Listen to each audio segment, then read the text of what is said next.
Hariom, Umanand ma'am, Om Shanti ma'am, ओम ज्ञान ma'am, आप सभी दर्शकों का हमारे चैनल पर स्वागत है। आज हम लोग बीएड थर्ड सेमेस्टर के अंतर्गत समावेशी शिक्षा में एनसीएफ 2005 का तीसरा भाग पढ़ेंगे। इस तीसरे भाग में एनसीएफ 2005 में पूरा पढ़ा दूंगा।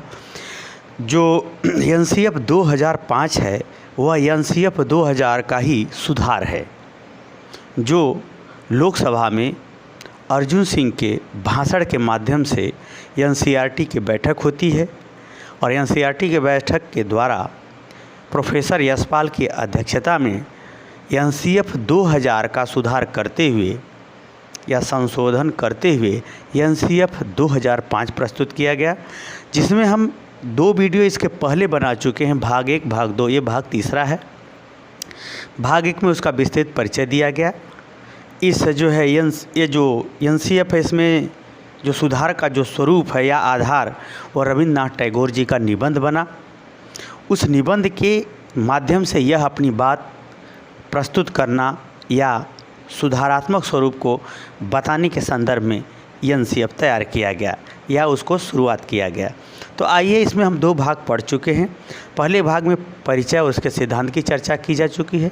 दूसरे भाग में हम एनसीएफ के 5 अध्यायों में से 3 अध्याय 1, 2 और 3 अध्याय को दूसरे भाग में प्रस्तुत किए थे।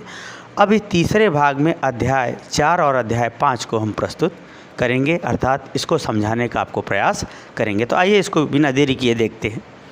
अगर हम बात करें चौथे अध्याय एनसीएफ, यानी एनसीएफ में 2002 वाले में जो संशोधन करके एनसीएफ 2005 यानी राष्ट्रीय पाठ्यचर्या जो स्वरूप जो तैयार किया गया था, उसके चौथे अध्याय में जो विशेष बातें हैं उसी को बताया हूं, और जो 5 में वो भी विशेष बातों को ही बताएं। ख़ास तौर से हम बीएड के स्तर पर ही पढ़ाते हैं, तो इतना मैटर आपको पर्याप्त मैं समझाने बताने का प्रयास करूंगा जो आपको परीक्षा में किसी तरह से कोई दिक्कत ना आए। चलते इसमें देखते हैं। इसमें ये कहा गया चौथे अध्याय में कि शिक्षण में ढांचागत सुधार और लचीलापन का भी प्रावधान होना चाहिए या शिक्षक को ऐसा निर्देशित करना चाहिए या ऐसी व्यवस्था करनी चाहिए। अब इसको समझते हैं। शिक्षण में ढांचागत सुधार क्या होता है, पहले इसको जानना जरूरी है। शिक्षण में ढांचागत सुधार का तात्पर्य होता है कि अध्यापक सिर्फ एक ही शैली, एक ही तरीके से न पढ़ाए। एक ही शैली, एक ही, अगर व्याख्यान दे रहा है तो व्याख्यान न देता रहे, बीच बीच में प्रश्न है, कभी श्यामपट्ट कौशल का इस्तेमाल करे तो कभी प्रश्न का, तो कभी पुनर्बलन कौशल का इस्तेमाल करे, तो कभी चर्चा का भी मुद्दे उठा दे, कभी वैचारिक रूप से बालकों की भी इच्छा दृष्टिकोण जानने का प्रयास करे, कभी प्रश्नोत्तर का भी प्रयोग करे। कुल मिलाकर शिक्षण में ढांचागत सुधार करे। कभी उसमें जो है आवश्यक यंत्र विशेष टॉपिक से संबंधित होते हैं, उपकरण होते हैं, प्रयोग होते हैं, चित्र होते हैं, उन सभी चीज़ों से जैसी टॉपिक हो उसके आधार पर वो ढांचागत क्या है, शिक्षण को सुधार करे ताकि वह प्रभावशाली शिक्षण कर सके। साथ ही शिक्षण में लचीलापन का तात्पर्य है कभी शिक्षण आवश्यकता अनुसार बढ़ा सके, कभी घटा सके। कहने का मतलब ये है कठिन विषय है तो कम पढ़ाए, थोड़ा थोड़ा करके पढ़ाए, सरल विषय है तो थोड़ा ज़्यादा पढ़ा दे। मतलब उसमें लचीलापन, यानी पाठ जो कंटेंट है, जो टॉपिक है, उसके कठिनता स्तर, उसके स्वरूप, उसकी जो है मानव जीवन में उसका अवधारणात्मक परिचय इत्यादि को ध्यान में रखते। जैसे कोई विषय एकदम नया है, जैसे आप 12 में जाएंगे तो ट्रिग्नोमेट्री पढ़ाया जाएगा या फिर कोऑर्डिनेट ज्योमेट्री पढ़ाई जाती है। जब शुरुआत होती है तो निश्चित रूप से वह विषय वहाँ के लिए नया है। जब कोई चीज़ नया कॉन्सेप्ट लिए हुए है तो ऐसी परिस्थिति में क्या करें, उसमें बहुत सावधानी से विषय की कठिनता और बच्चों की समझ इत्यादि के आधार पर उसमें सावधानी रखे, उसमें कम बेसी करे, समय में, पढ़ाने में, उसकी मात्रा में कम बेसी करके इस हिसाब से पढ़ाए कि बालकों को अधिगम हो जाए। इस बात के लिए भी निर्देशित एनसीएफ 2005 चौथे अध्याय के अंतर्गत करता है। अगला है ख, स्कूली संस्कृति, रुचि एवं संभावना। स्कूली संस्कृति का तात्पर्य ये होता है कि स्कूल का ऐसा माहौल रहे, शिक्षकों का व्यवहार, स्कूल का साज सज्जा, स्कूल की सुंदरता शोभा, क्लास का बैठने की व्यवस्था, श्यामपट्ट की व्यवस्था, इसके संग संग स्कूल में जो विविध कार्यक्रम होते हैं, विभिन्न क्षेत्रों से संबंधित कार्यक्रम, इस प्रकार से स्कूली जो भी अनुशासन, विषय, व्यवहार, स्कूल की व्यवस्था इत्यादि इस प्रकार से हो, स्कूल की व्यवस्था इस प्रकार से हो कि बालकों में सहज ही विषय के प्रति रुचि या सीखने के प्रति रुचि उत्पन्न हो, और जब रुचि उत्पन्न होगी तो उनको अब नए नए क्षेत्रों में सोचने समझने की संभावनाओं का उदय हो। जैसे जब आपके संग कुछ अच्छा व्यवहार किया जाएगा तब आप उसके प्रति कुछ और विशेष रूप से व्यवहार करना चाहेंगे। उसी तरह से जब हमारी स्कूल की संस्कृति यानी स्कूल संबंधी समस्त गतिविधियाँ प्रभावशाली हो, रुचिकर हो, आनंददायक हो, व्यवस्थित हो, अनुशासित हो, तब जो है निश्चित रूप से बालक पढ़ाई में रुचि दिखाता है। जब वो रुचि दिखाएगा तो बालक अपने मानसिक क्षमता, योग्यता का नए क्षेत्रों में विकास की संभावनाओं को खोजेगा या संभावनाओं के संदर्भ में प्रयास करेगा, पूछेगा। ऐसे जो है व्यवस्था करने पर बल दिया गया। अगला है विशिष्ट गतिविधियों का आयोजन। जैसे अगर रोज़ रोज़ विद्यालय में क्रिकेट खिलाया जाएगा या सिर्फ क्रिकेट की टीम रहेगी तो अच्छा नहीं लगेगा। विशिष्ट गतिविधियाँ, कभी कैरम तो कभी बास्केटबॉल तो कभी फुटबॉल, हर चीज़ का एक जैसे नहीं होता है कि बदल बदल के आप भोजन करेंगे हफ्ते भर में तो आपको स्वस्थ और संतुलित पोषक तत्व तो आपके शरीर को अनायास ही मिलते रहेंगे। उसी तरह से विद्यालय में कभी प्रतिभाशाली बालकों को ध्यान में रख कर के कार्यक्रम आयोजित हो, तो कभी पिछड़े बालक, कम बुद्धि वाले बालकों को ध्यान में रख कर के खेलकूद या पाठ्य सहगामी क्रियाएँ आयोजित हो, तो कभी जो है कुछ ऐसे खेल या कार्यक्रम आयोजित किया जाए जो सबके लिए मनोरंजनदायक हो।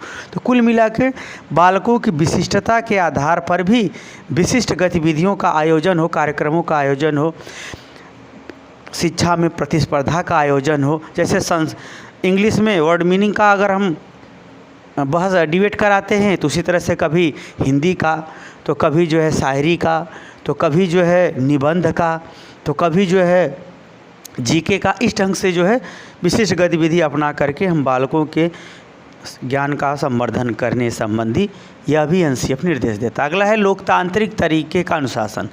जैसे लोकतंत्र है, लोकतंत्र के अंतर्गत सबको स्वतंत्रता है, समानता है, अभिव्यक्ति का अधिकार है, चाहे वो किसी धर्म का हो, चाहे किसी जाति का हो, चाहे किसी समुदाय का हो, चाहे स्त्री हो, चाहे पुरुष हो, कोई भी हो, ये सब अधिकार मिले हुए हैं। इस अधिकार के अंतर्गत हम सबके साथ सभ्यता का, सभ्य भाषा का, सभ्य बोली का, ईमानदारी पूर्वक व्यवहार का अगर हम प्रदर्शन करते हैं तो यह माना जाएगा कि यह व्यक्ति अनुशासित है, क्योंकि वह समझ, वह आवश्यकता, वह महत्व जब हमको समझ में आ जाएगा तो स्वभाव से ही हम सबके प्रति मान सम्मान, आदर युक्त सभ्य व्यवहार करना सीख जाएंगे। उसी को कहते हैं स्व अनुशासन। तो इस तरीके से हमारे पाठ्यक्रम निर्माण हो, अध्यापक व्यवहार करे, जिसके कारण से जो लोकतंत्र में हमारे विविधता है और विभिन्न आवश्यकता है, विभिन्न प्रकार के मूल्य हैं, उन सब के साथ हम सही व्यवहार कर सके, सही बोली भाषा कर सके, तो उसे कहते हैं स्व अनुशासन। तो ऐसे ढंग का शिक्षण और अधिगम व्यवस्था करने के प्रति सरकार निर्देशित करती है। अध्याय 4 में अगला है ज्ञान को समुदाय से जोड़ना। जैसे धार्मिक समुदाय देख लीजिए, राजनीतिक समुदाय देख लीजिए। अब एक पार्टी वाले से कहेंगे हम आपको वोट नहीं देंगे तो लड़ाई कर लेगा, दूसरा आपका शत्रु बन जाएगा। तो कुल मिला के चाहे राजनीतिक समुदाय हो, चाहे धार्मिक समुदाय हो, चाहे सामाजिक समुदाय हो, चाहे जातिगत समुदाय हो, चाहे स्थानीय समुदाय हो, चाहे राष्ट्रीय समुदाय हो, चाहे अंतर्राष्ट्रीय समुदाय हो, इन समुदायों के विषय में इनकी आवश्यकता, महत्व, उपयोगिता इत्यादि जो अनुकूल या सही प्रभाव देते हैं, सही बातों को बताते हैं, सही गतिविधियों का जो संपादन करते हैं, उससे जोड़ करके जानकारी देनी चाहिए, उसके बारे में बता करके जानकारी देना चाहिए, ताकि वह बालक अपने सामाजिक परिवेश समुदाय को समझ सके।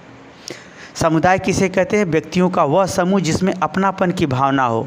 वह धर्म के नाम पे हो सकती है, जाति के नाम पे हो सकती है, देश के नाम से हो सकती है, स्थान के नाम से हो सकती है।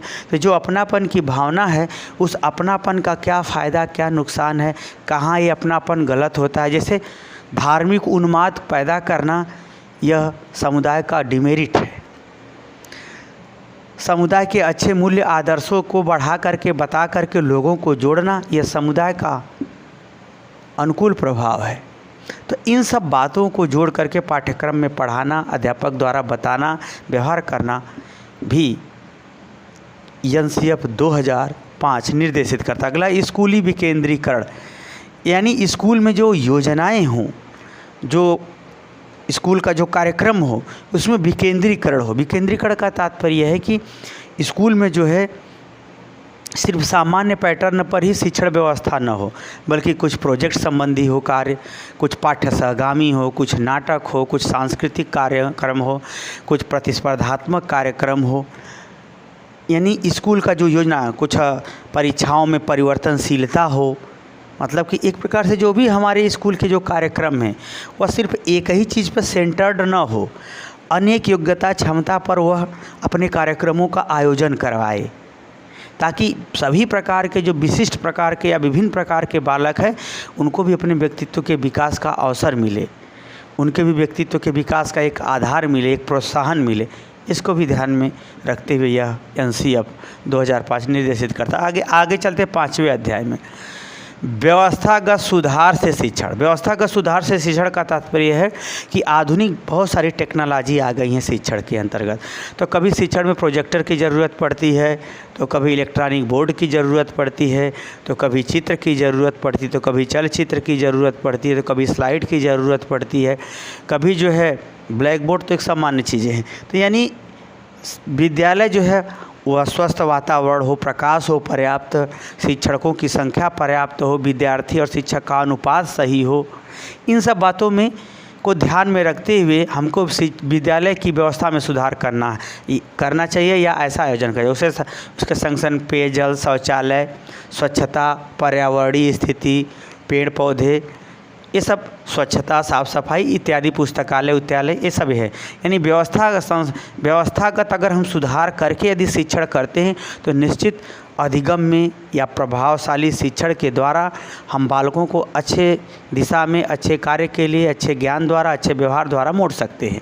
कुल मिला के हम कहें कि अगर व्यवस्थागत सुधार होता है, जो मापदंड वैज्ञानिक दृष्टिकोण से, सामाजिक दृष्टिकोण से, पारिस्थितिकीय दृष्टिकोण से निर्धारित किए गए हैं, उसके अनुसार अगर हम व्यवस्था देते हैं तो निश्चित रूप से शिक्षण अधिगम व्यवस्था प्रभावशाली होगी, बालकों के व्यक्तित्व का निर्माण किया जा सकेगा। तो इसके लिए भी वो निर्देशित कर। अगला है शिक्षक में भाषाई दक्षता। जैसे हमारे यहाँ बहुत ज़्यादा संस्कृति पाई जाती है, विविधता पाई जाती है, भाषाई विविधता पाई जाती है, तो ऐसे अध्यापकों को लगाना चाहिए जो कई भाषाओं को जानता हो, समझता हो। ख़ासतौर से ऐसी नौबत जहाँ पर कई 2-3 स्टेट का बॉर्डर पड़ता है, वहाँ पर ऐसी देखने को मिलती है। और वैसे भी 2-3 भाषा तो कम से कम जानना ही चाहिए शिक्षक को। जितना ही शिक्षक भाषाई दक्षता को समझेगा उतना ही बालकों के समस्याओं को समाधान कर सकेगा, भावनाओं को समझ सकेगा, उचित व्यवहार कर सकेगा या उचित मानवीय और वैज्ञानिक दृष्टिकोण से सभ्य व्यवहार को बढ़ावा दे सकेगा। ये सब ज़्यादा अच्छा हो जाता है। तो यानी शिक्षक के भाषाई दक्षता पर भी एनसीएफ निर्देशित करता है कि कम से कम शिक्षक जिस स्थान पर पढ़ाने जाता है उस स्थान से संबंधित विभिन्न भाषाओं को भी वह समझने में, बोलने में, समझाने में, बताने में दक्ष हो, तब वो शिक्षण प्रभावशाली कर सकेगा। इसके लिए भी निर्देश। अगला है लघु परीक्षा, लचीली समय सीमा। लघु परीक्षा का तात्पर्य है जैसे हम लोग 3 घंटे का पेपर होता है, तो ऐसे नहीं कि हमेशा जब भी पर टेस्ट लिया जाए तो 3 घंटे का नहीं। लघु परीक्षा, छोटी परीक्षा, आधे घंटे की परीक्षा, 1 घंटे की परीक्षा, कभी ऐसे ढंग का, कभी टेस्ट के रूप में, तो कभी तिमाही, कभी छमाही। उसमें समय सीमा कभी आधा घंटा, कभी 1 घंटा, कभी 3 घंटा।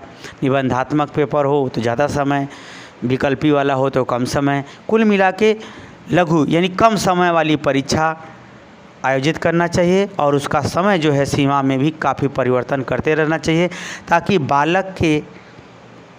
विभिन्न बालकों का विभिन्न स्तर से, विभिन्न दृष्टिकोणों से सही मूल्यांकन, सतत मूल्यांकन किया जा सके।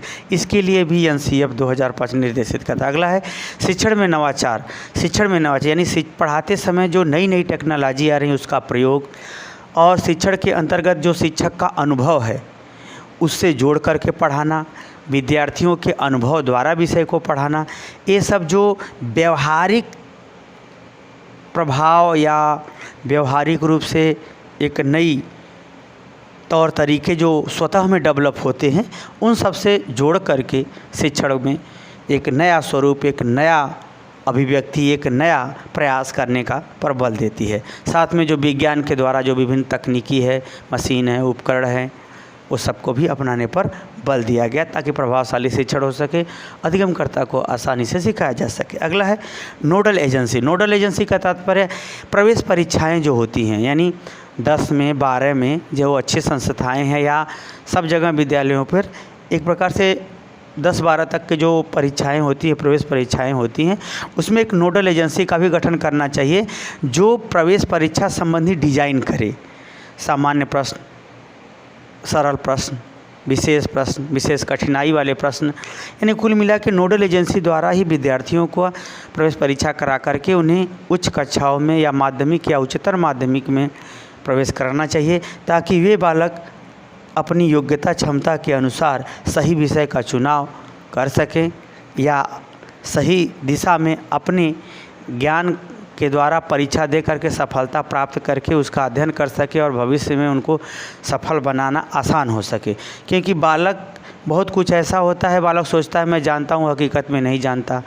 कुछ जगह ऐसे होते हैं कि बालक वो चीज़ जानता है लेकिन वो पसंद नहीं है, तो आगे चल कर के बहुत सारा खींचातानी उत्पन्न होती है, जिसके कारण से उसको व्यक्तित्व को एक दिशा देना या एक गति देना कठिनाई आती है।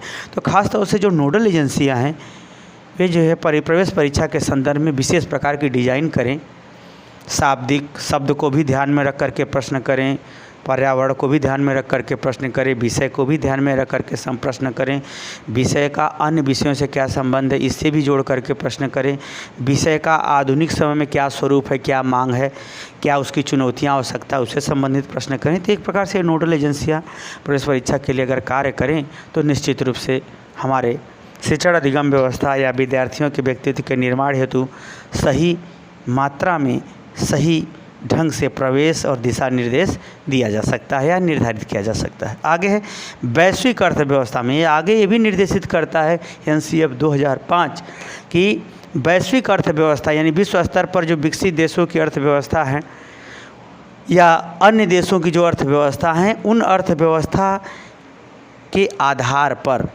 हमारे देश में, हमारे समाज में रोजगार पाने हेतु क्या चुनौतियां हैं, क्या योग्यता चाहिए, क्या कंपटीशन है, क्या जानकारी चाहिए, क्या तौर तरीका, शैली, कला, कौशल चाहिए, ये सब भी सिखाने पढ़ाने पर बल देती है और यह भी निर्देशित करती है कि ऐसी व्यावसायिक शिक्षा को बढ़ावा दिया जाए ताकि बालक अपने देश में रोज़गार न मिले तो विदेश में रोज़गार प्राप्त कर सके।